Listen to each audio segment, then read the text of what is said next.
დააღწია თავის შემაწუხებელ განცდებს და მოგონებებს, მართე შენი ტრავმა. გაიაზრე, რომ ტრავმატული სტრესი ეს არის ნორმალური რეაქცია არანორმალურ სიტუაციაზე და გარკვეულ წილ შენ შეგიძლია რომ დაეხმარო საკუთარ თავს. თვით დახმარება შეგიძლია საკუთარი მატრაუმირებელი ემოციების გაცნობიერებით და მათი გამოხატვით. მაგალითად, როდესაც არ გძინავს იმის გამო, რომ შენი გონება სავსეა ნეგატიური ფიქრებით.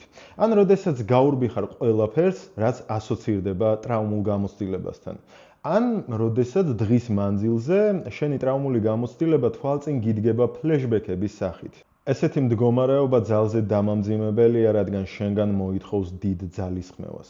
აქედან გამომდინარე, გცლის პიროვნულად, გაცლის რესურსებს და გიქმნის სიცარიელის განცდას. ამ დროს ადამიანმა შესაძლოა მიმართოს სხვადასხვა მცდარ დაძლევის სტრატეგიას, რითიც ცდილობს გაექცეს ტრავმულ განცდებს, მაგრამ რეალურად მათ ამძაფრებს და ამძიმებს. პირველი ეს არის მცდელობა იმისა, რომ გადაერთო სხვა რამეზე და არ იფიქრო. რამდენჯერ მოგისმენიათ რაიმე რთული ცხოვრებისეული გამოცდილების შემდეგ, აი დანაკარგი, განშორება, ან რაიმე მსგავსი, რომ იცი რა, მოდი გადაერთე, ანუ ამაზე არ იფიქრო, რამით დაკავდი. მაგრამ ვერ ვიაზრებთ, რომ თავიდან არიდება შფოთვას გვიმცირებს მცირე დროში, თუმცა ზრდის მას ხანგრძლივ პერსპექტივაში.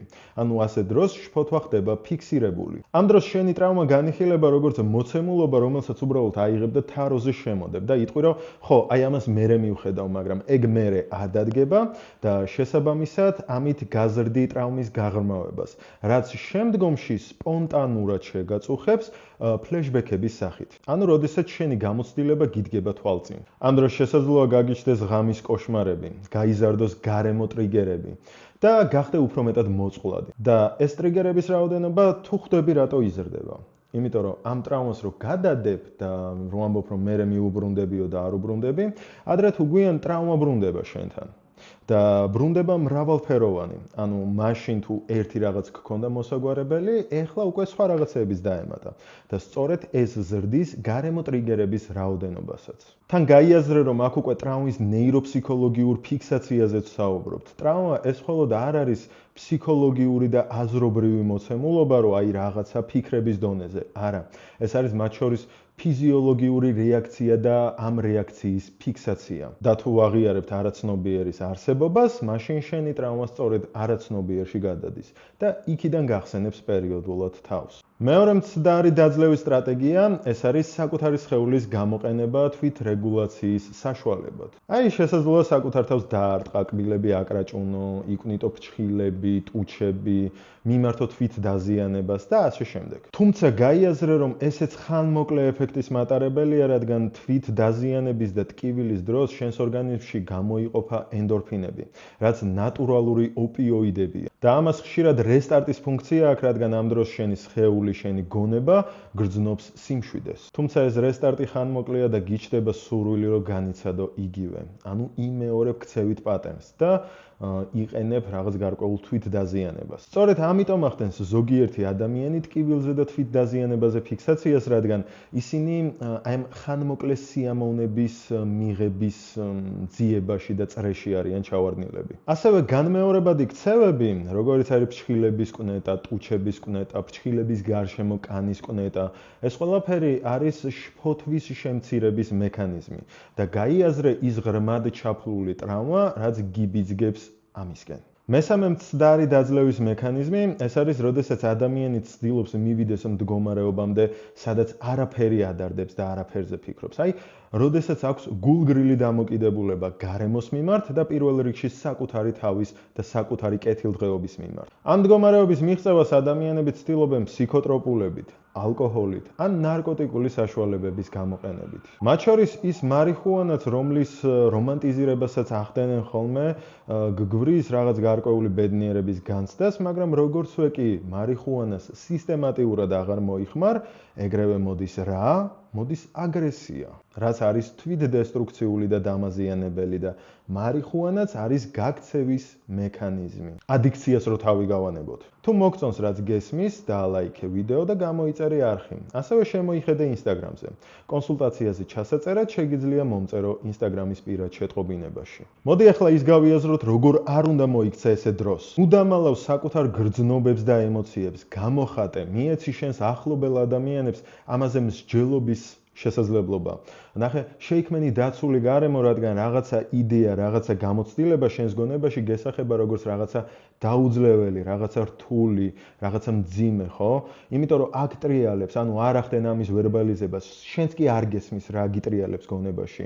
და როდესაც ამის ამოთქმას ახდენ, სწორ გარემოში და იღებ ადეკვატურ რეაქციას, ხვდები, რომ რეალურად დაუძლეველი არ არის. ამაში ცუდი არაფერია. პირიქით, ეს დაგეხმარება. ნუ გაორბიხარ შენს ნეგატიურ განცდებებზე და ემოციებზე საუბარს, გამოიყენე ყველა შესაძლებლობა. ისაუბრე საკუთარ თავთან, ისაუბრე მეგობრებთან, თუ გეძლევა ამის შესაძლებლობა. აქვე გაიაზრე მსხვერპლის როლის ხაფანგი. ნახე, შენი საუბარი უნდა ემსახურებოდეს თვითგანვითარებას, გადაფასებას და ახალი, პიროვნული ფასეულობების ჩამოყალიბებას, ხო? იმიტომ რომ ამ დროს შესაძლოა მეორე ადამიანისგან მიიღო თანაგრძნობა. ეს თანაგრძნობა შენთვის სასიამოვნო იქნება და შესაძლოა ამ სიამოვნებაზე მოახდინო ფიქსაცია, რითიც აღრმავებ მსხვერპლის როლს. ამ დროს იმაზე აღარ ფიქრობ, რომ დაძლიო ეს შენი მდგომარეობა, ამიტომ ეს კარგად გაიაზრე, რაც გითხარი. გადადე გვერდზე მორიდებულობის განცდა თუ გარემო გაძლევს საუბრის საშუალებას. ანუ ჩაიბეჭდე ეს გონებაში. იმიტომ რომ ნახე როგორი რაღაცა არის, ამ ტრაუმულ გამოცდილებასთან ცხოვრება კიდე კაიხანს მოგიწევს. ანუ ეს არ არის მოცემულობა, რასაც 1 და 2 თვეში და 1 და 2 კვირაში გადალახავ, ხო? მაგრამ სადღაც უნდა დაიწყო.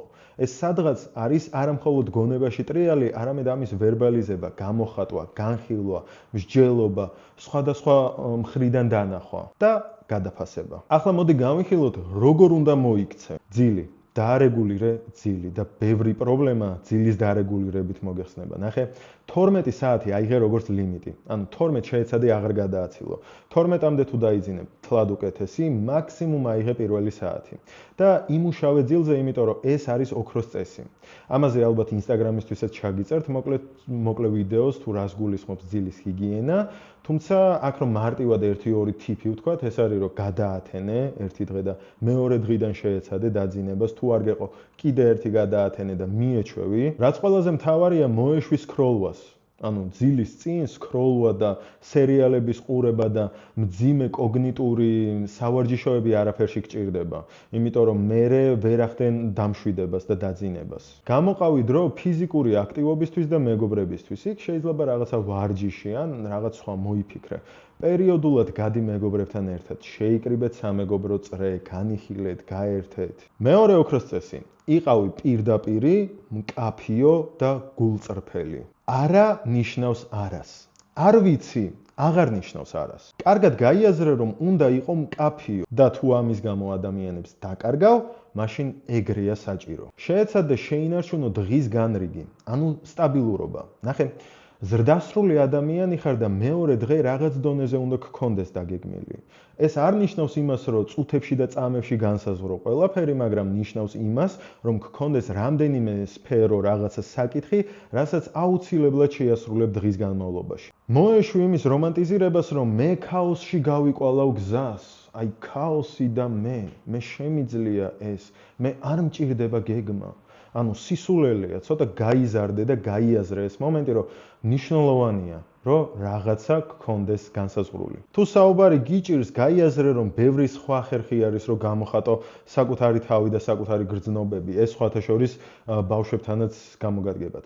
პირველი, რომ შექმენი დაცული გარემო, სანდო გარემო და მეორე, დახატე, გამოძერწე. კიდე ბევრი სხვა რაღაცა არის, რაც შეგიძლია გააკეთო, მიყავი ხელი ხელოვნებას. ძლიერი ემოციების ზეგავლენის ქვეშ მოერიდე გადაწყვეტილებების მიღებას. ანუ არ გჭირდება გადაწყვეტილება, როდესაც განიცდი ძლიერ რაღაცა ემოციებს. სტრესი, ბრაზი, სევდა არ აქვს მნიშვნელობა. ამ დროს მნიშვნელოვანია, რომ არ მიიღო გადაწყვეტილებები, არ მართო სატრანსპორტო საშუალება, არ ჩაერთო მსჯელობაში და ასე შემდეგ და ასე შემდეგ. მოდი პირად გამოცდილებას გაგიზიარებ. აი მაგ სამსახურში ერთი დღე. და ჩემს თანამშრომელთან მომიწია ჩხუბი. მარტო იმიტომ რომ რაღაცა უაზრობაზე რა არ შეუძლია ადამიანს ემოციის კონტროლი, მეტისმეტად ინფანტილურია და მოგვიწია რაღაცა სისულელის გარჩევა. რაღაცა ვერ გაიაზრა, რაღაცა შეცდომით აღიქვა და ამის გამო ძალიან ამშალა ნერვებზე. ანუ ძალიან. ვმართავ მოტოს. ძალიან გაბრაზებული ვიყავი, უნდა გავსულიყავი ძმაკაცთან და დავჯექი ამ მოტოზე. ძალიან გაბრაზებული და ეგრევე გამიელვა გონებაში, რომ დღეს რაღაცა მოხდება. აი როგორც გამიელვა, ისევე მოხდა. და მომივიდა პატარა ავტოსაგზაო შემთხვევა, სადაც მეორე ადამიანს მანქანა დაუზიანე, იქვე რაღაცა მოვგვარდით, გადავუხადე თანხა და წავედი ძმაკაცთან.